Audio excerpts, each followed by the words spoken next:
Živijo, smo ekipa 4 dijakov iz Škofijske klasične gimnazije. Naše ime je Ne. Moje ime je Katarina, sem dijakinja 3. letnika Škofijske klasične gimnazije in pri referatu sem prispevala opis nestandardnih ukrepov. Živjo, sem Neža, dijakinja 1. letnika in za potrebe referata sem predelala denarno analizo.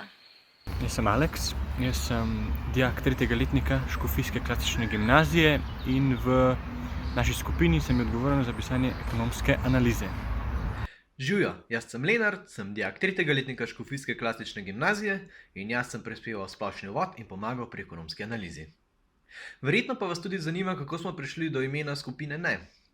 No, odgovor na to je, da ko smo se prijavljali na tekmovanje, nas je mentor vprašal, ali že imamo ime za skupino in naš odgovor je bil ne, nimamo. Tako da je zdaj naše ime Ne. Zdaj si bomo pa ogledali, kako izgleda, če se na predstavitev referata pripravljamo kar doma v svoji sobi med šolanjem na daljavo. Na isti ravni. Ampak Združeno kraljestvo ima že nekaj odstotkov pisanega kapitala v Evropski centralni banki. Kata, a lahko peleš Holi ven namesto mene, pa mi daš računalnik, da igram igrice? Ja, ti ga dam, sem da pač dokončam tole, v redu.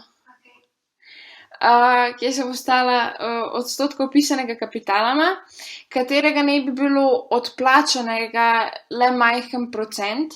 Ta znesek bo Z rastjo BDP-ja. Na prehodu prvega četrtletja 2019 v drugo je bila rast 0,2%. Potem, samo, živijo? Zdaj ne morem, a lahko te pokličem čez pol ure nazaj? Ne, res ne morem zdaj, res, nekaj delam, nujno je, res. Ok, thanks, ajde. Ja, no, Danes vam bom predstavila denarno analizo. Torej, široki denarni agregat M3 je iz avgusta... Bom jaz poslušala pravno. Polje boš poslušala, no, lahko jaz zdaj na tole povem.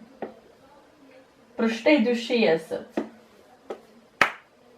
Široki denarni agregat M3 je iz avgusta na december 2009. Če pa pogledamo recimo letno raven, je pa ta znašala 3,1%, kar pa je spet manj. Če pogledamo letno raven za 2008... Halo? Kaj je? A zdaj, ne? Imaš malo kasneje mogoče cajt. A zih. Ok, ja, da se prijem, kuj. Gremo malo špilat. Kako bi se tega lotili drugače? Mogoče pa lahko naredimo animacijo. Živjo, ali veste, zakaj je čas? Čas je za dam, splošni uvod. Pa najbolje, da kar začnemo. Dva najbolj odmevna dogodka, ki sta trenutno najbolj vplivala ali še vplivata na gospodarstvo Evrope, eden tudi sveta, sta Brexit in koronavirus. Brexit je ime procesa izstopa Združenega kraljestva iz Evropske unije, ki se je začel udejstvovati že leta 2016, ko je bil 23. junija izveden referendum o odločitvi za izstop. Vse skupaj se je nato zavlačevalo in premlevalo, letos, 1. februarja 2020, pa so izstopili iz EU oziroma izstopajo, saj naj bi se postopki zaključili šele konec leta. Tudi Banka Anglije, ki je bila članica Evropskega sistema centralnih bank, bo izstopila in bo dobila vračilo nekaj odstotkov vloženega kapitala v ECB, vendar to ne bo vplivalo na sistem, saj bodo to luknjo zapolnile ostale banke v sistemu v skladu s številom prebivalcev in BDP-jem. Koronavirus pa ima še večji efekt kot Brexit, saj za razliko od Brexita zanj ne obstaja kompenzacije, kot je bila pri Brexitu. Problem širjenja se je reševal s karanteno vseh ljudi in s tem tudi prisilnim ohlajanjem gospodarstva, zaradi česar je veliko ljudi ogroženih, da izgubi službo. Vendar obstajajo načini, kako se trenutno gospodarstvo čim bolj ohranja. To so recimo nakup obveznic na sekundarnem trgu in smernice za gibanje prihodnje obrestne mere, odvisno od obetov za stabilnost cen. Sedaj pa kar k ekonomski analizi.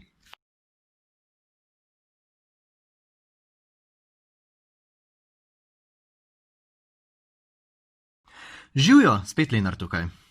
Jaz se bom sedaj predstavil ekonomski del našega referata. Najbolje je, da začnemo z BDP in od tam nadaljujemo.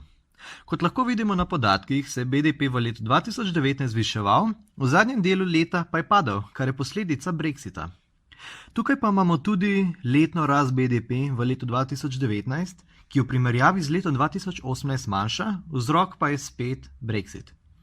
To je tudi razlog nizke napovedi v naslednjih 3 letih, še en razlog, ki pa je veliko bolj pomemben, pa je koronavirus, za katerega ni nihče od nas vedel, da bo postal tako velik problem v času pisanja referata. Profesor, kaj pa če bi omenili še ta nov virus? A koronavirus misliš? Ma ne, to nima veze. To je kitajska zadeva.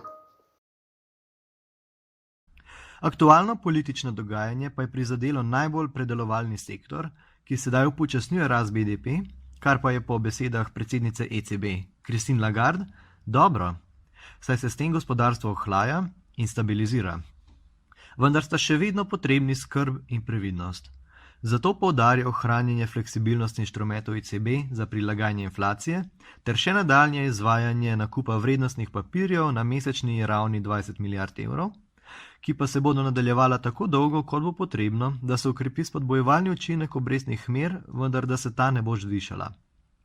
Zraven pa tudi še nakupi v okviru začasnega svežnja 120 milijard evrov, ponovno investiranje glavnic zapadlih vrednostnih papirjev pa bodo nadaljevali še nekaj časa po dvigu ključne obrestne mere, da se bo vzdržala ugodna likvidnost in zelo spodbojevalna naravnana denarna politika. Pomembna stvar, ki smo jo ravno kar navedli, pa je še inflacija. Ta se meri s HICP, harmonizirani indeks cen življenjskih potrebščin, na letni ravni. Konec leta 2019 se je HICP konstantno višal in se vztrajno približeval zgornji meji 2%. Iz napovedi za prvo četrtletje 2020 pa imamo tudi napovedi za nadaljnja gibanja, ki pa znajo sedaj odstopati zaradi preomenjenega virusa. Napovedi pa so nastale tudi že za spreminjanje stanja brezposelnosti, ki pa tudi zna odstopati tudi zaradi virusa. Danes vam bom predstavila nestandardne ukrepe.